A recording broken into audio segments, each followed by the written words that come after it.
Almost every day, we uncover new ways in which the government is being damaged or causing pollution. This time, cattle farms are also on the red list. Surprising, right? Get this, 2/3 of the farms in Devon in the United Kingdom are causing river pollution. Stay tuned, as in today's video, we'll dive deeper into this subject and determine the main problem. First up, here's what we know. With all the talk about climate change and climate action going on in the world, the government of the United Kingdom is currently trying its best to save its rivers from pollution. But as of right now, nothing they've done so far has produced any result. Their efforts have been nothing but a failure, as a recent inspection by the Environment Agency found that about 2/3 of the farms in Devon are causing serious pollution. Moving on, here are some details about the inspection. This investigation has been going on for about 4 years, as the agency has visited more than 100 cattle farms in the north of Devon. The main purpose of these visits was to find out if these farms were following the environmental regulations which the government provided. The inspection particularly focused on the safe slurry storage and spreading, and what they found out was actually devastating. Even in the current period, where awareness regarding climate change is so great, and the government is taking many steps to promote climate action, it was discovered that only 1 out of 10 farms followed the required protocols.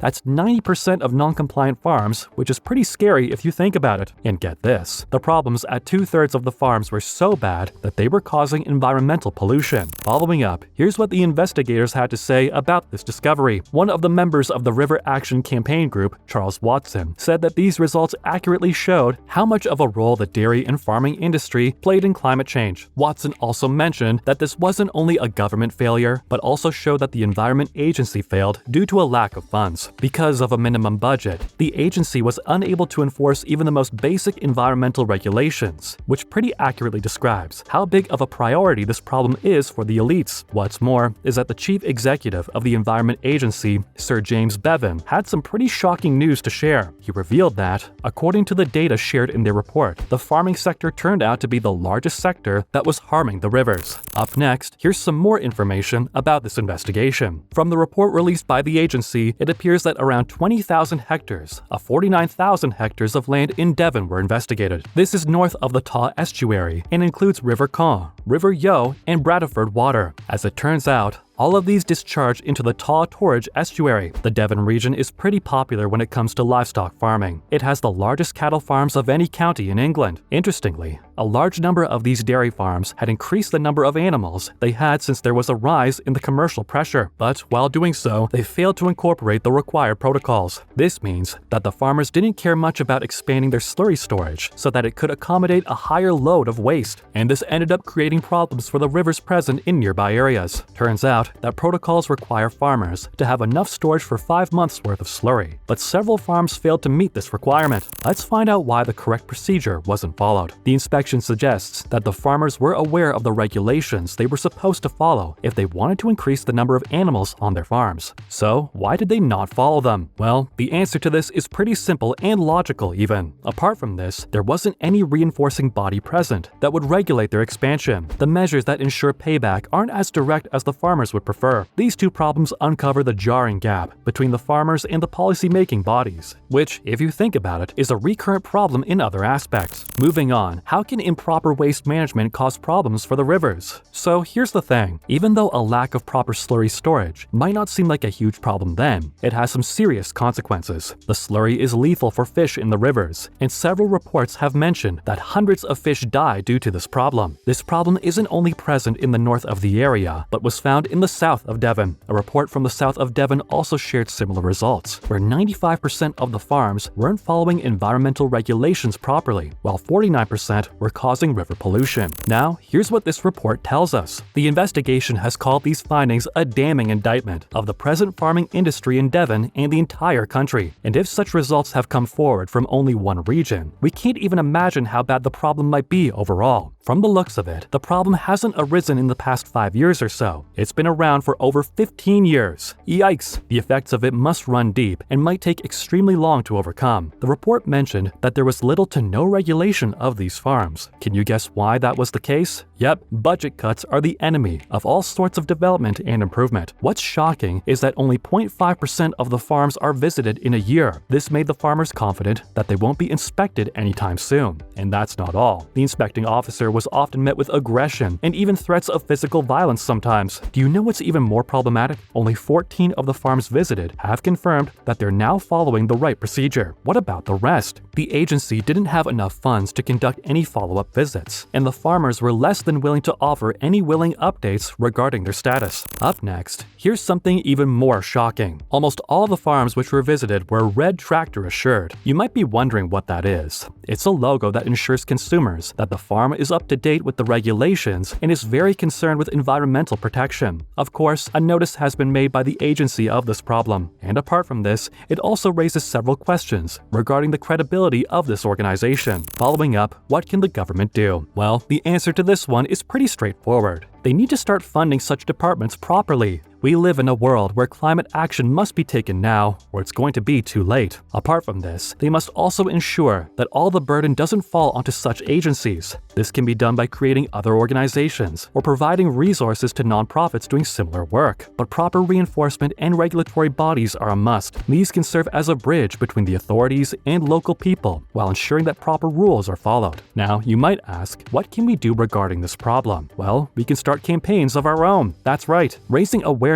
regarding the problems and letting people know about the consequences would be a huge help, since it would not just take some of the burdens off the relevant agencies, but it would also persuade the government to spend more money on such causes. Last, the dairy industry shares the blame with chicken farms. Previously, the same company group conducted a study on how the decline of River Wye was affected by chicken farms. Well, turns out there is, in fact, a positive correlation between the rate of decline of the river with the increase in poultry units. Now, you might be wondering how this is possible. Here's the thing. It was found that soil with large levels of phosphorus was found near chicken farms, and this element can cause a river to grow mold on it. The phosphorus comes from the spreading of the manure. Yikes. This tells us that over the years, we've let various harmful practices slip into our routine, which is dangerous for the environment. Well, it's about time we fix these things before the globe turns into a wasteland. That's a wrap for this video, folks. What do you make of these heavy on pollution cattle farms? Are there any ways in which we can improve the condition? Let us know what you think in the comments down below. Make sure to give this video a thumbs up and subscribe to our channel for more informative videos like this. See you in the next one with the latest updates.